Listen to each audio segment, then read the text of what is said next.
he picks and chooses where he's going to make his mark on social media, or in this case, on independent media. He decided to do an interview with, is it Logan Paul or Jake Paul? No, it's Logan Paul. So he went on with one of the Paul brothers and had an interesting conversation. He's quite the gabber, but think about how many people are going to see this interview. Millions. As far as I remember, I think over 4 million people have seen this on YouTube already.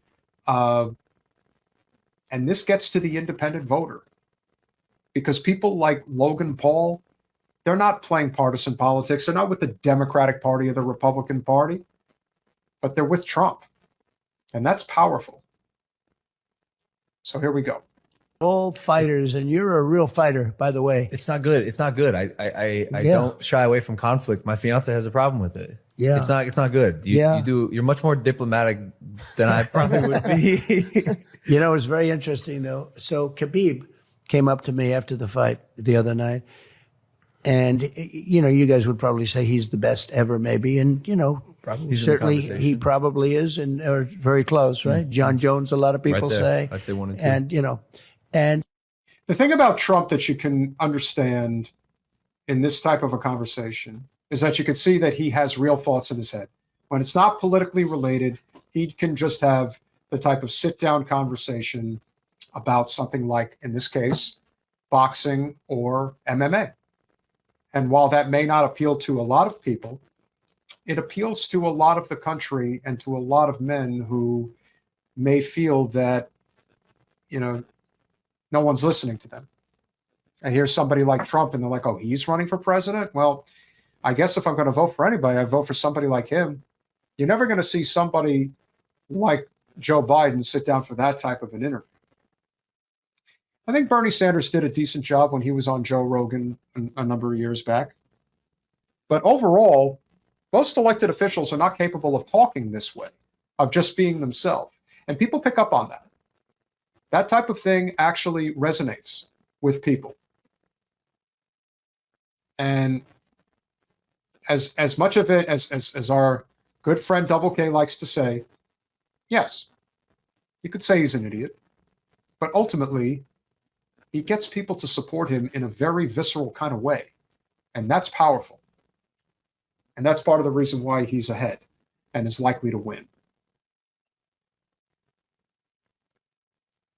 he said to me, oh, I hope you can get in because we have to stop the wars. We have to stop the killing, the killing. He was so smart. He understood it. And I think he's friends or was friends, but I think he is friends with Putin very much. Yeah. But he said, we have to stop the killing. And it's true. And I think I'd have that war stopped if I was president-elect. Right after the election, if I win, I will get that war stopped. I'll get it stopped fast before I get to office. If it's not stopped before then. Talking about Russia, Ukraine. I'm talking about Russia, Ukraine. We'll get it stopped. So whatever his master stroke will be, just the fact that he's saying, I will end the conflict and that'll be that, as far as I can tell, that's actually an appeal to the average independent voter who doesn't give a flying fuck about either party. It just is. People understand that war is bullshit. We'll agree to disagree on that, Double K. Whatever anybody's feeling is about Trump, bottom line, we have endless war, and the people of Ukraine are being killed left and right because we seem to think that through NATO that we can control the entire globe. We can't, and we're not going to. And the second they try to put our troops on the ground, it's going to be bad. And it will be bad. So let's see if he further comments on this, as well as if he's going to make a comment on Israel. What do you think the government's role in enabling, protecting, or governing AI should be in general? Should this superpower be? Just the fact that he's got these prime, like I think it's like an energy drink thing that he's promoting. The one thing about the political right, they are always ready, willing, and able to product place, no matter whether it's good or bad. It doesn't matter. If it's a sponsor, for the most part, I'm not saying everybody, but for the most part, they'll take anything on because it pays. That's what it's about.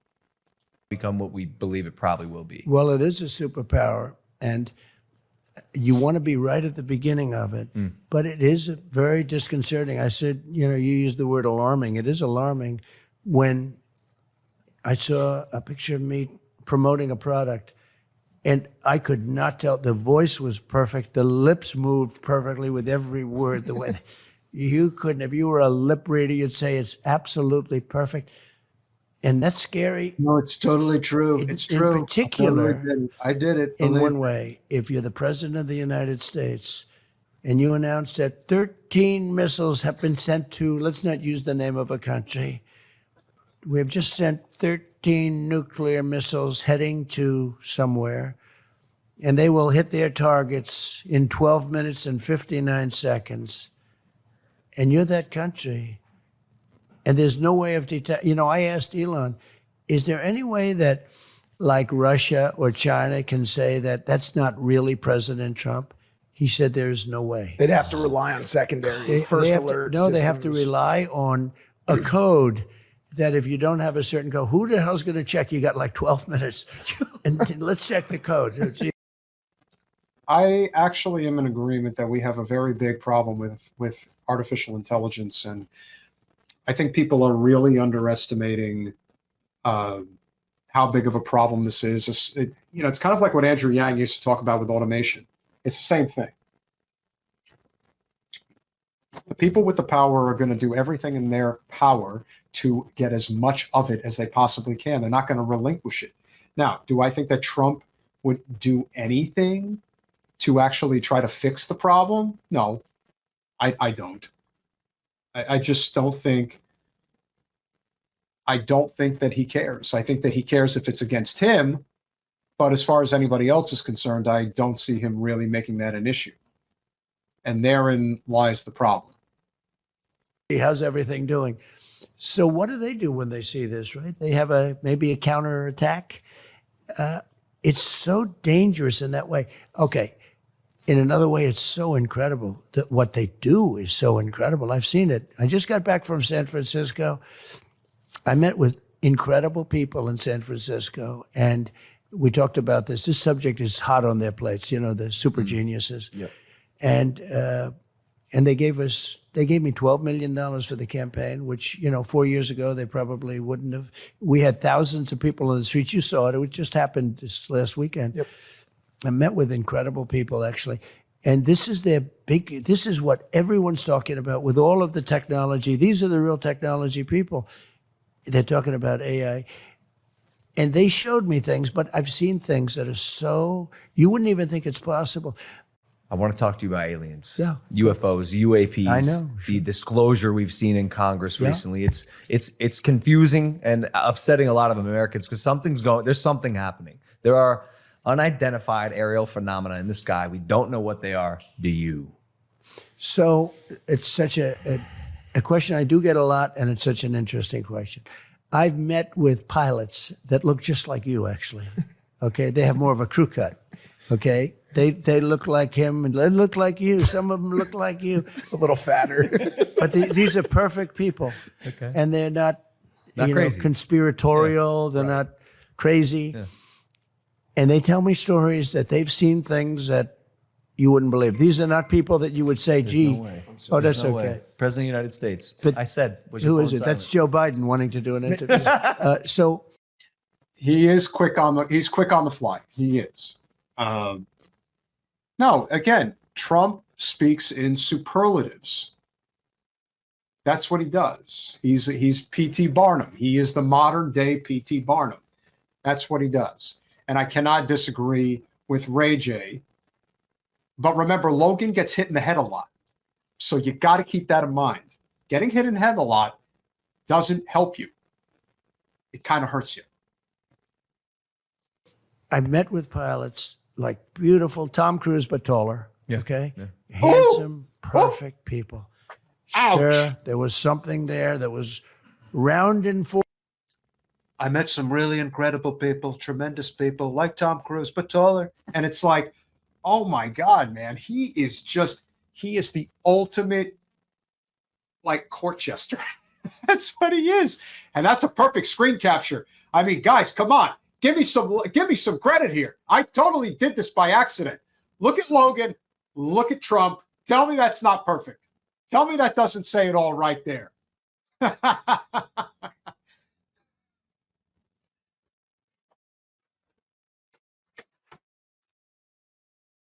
There was a time where I was talking to Tom Cruise and Penelope Cruz, and I couldn't tell the difference. I was like, wait a minute, are you brother and sister? You don't even look alike. And then it was brought to my attention, they have different spelling last names. It was unbelievable.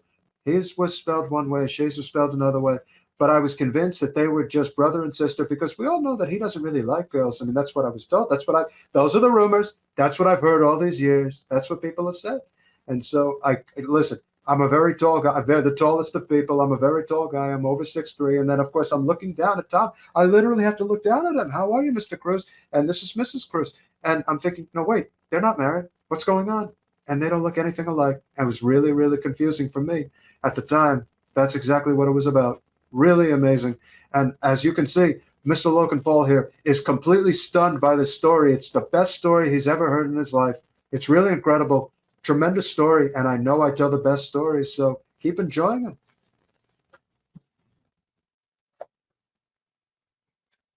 I mean, that